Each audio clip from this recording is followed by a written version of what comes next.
जोही में बदमनी ते ज़ाब्तो न अची सघियो आहे। चोरियूं ऐं फुरूं रोज़ जो मामूल बणियल आहिनि, जंहिं सबब शहरी सख़्त परेशानी जो शिकार आहिनि।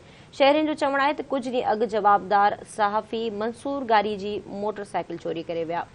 नाज़रीन, सिंध जे मुख़्तलिफ़ शहरनि में हिन वक़्त ताईं बदमनी ते ज़ाब्तो न अची सघियो आहे। अहिड़ी तरह जोही जी सूरतहाल अवां सां शेयर कयूं पिया, जिते हिन वक़्त ताईं बदमनी ते ज़ाब्तो न अची सघियो आहे। शहरी जेके आहिनि उहे सरापा एहतिजाज आहिनि, मुख़्तलिफ़ वक़्तनि ते उहे एहतिजाज कंदा रहनि था, पर हिन वक़्त ताईं पुलिस पारां इन मामले ते को बि तहरुक नाहे वरितो वियो। चोरियूं ऐं फुरूं रोज़ जो मामूल बणियल आहिनि। शहरियुनि जो चवणु आहे त कुझु ॾींहं अॻु सहाफ़ी मंसूर गारी जी मोटरसाइकिल बि चोरी थी हुई, जंहिंजो हिन वक़्त ताईं पुलिस को बि तदारुक न कयो आहे।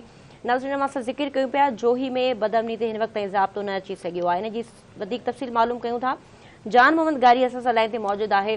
जान मोहम्मद, मुख़्तलिफ़ वक़्तनि ते समाजी अॻवान ऐं शहरी एहतिजाज बि कनि था, पर हिन वक़्त ताईं इन मामले ते को बि तहरुक नज़र नथो अचे। जी बिल्कुल, जोईअ में जेका बदमनी जी बाह हुई उहा भड़की पई आहे। चोरियूं फुरूं जेके आहिनि रोज़ जो मामूल बणिजी वियूं आहिनि। जोईअ में 15 ॾींहं अॻु नौजवान सहाफ़ी मंसूर गारी जी घर अॻियां बीठल मोटरसाइकिल चोरी थी वई आहे। पुलिस पारां का बि कार्रवाई न कई वई आहे। उन सिलसिले में सियासी समाज जी ऐं जोई प्रेस क्लब जे सहाफ़ियुनि पीरबख्श बबर, हाकिम लेगारी, गुलाम कादिर लेगारी, मंसूर गारी ऐं ॿियनि हथनि में प्ले कार्ड खणी एहतिजाजी मुज़ाहिरो कयो आहे। ॿिए तरफ़ राति देर सां जोई हाजी खान रोड सां 6 हथियार मोहम्मद बख्श के अॻु वठी तशदुद करे रोक रक़म फुर करे फरार थी विया आहिनि। मुज़ाहिरनि चयो त चोरियूं फुरूं जेके आहिनि रोज़ जो मामूल बणियल आहिनि। पुलिस अमुन कराइण में नाकाम थी वई आहे। कार्रवाई करण बजाए जेका आहे सो ख़ामोश तमाशाई बणियल आहे।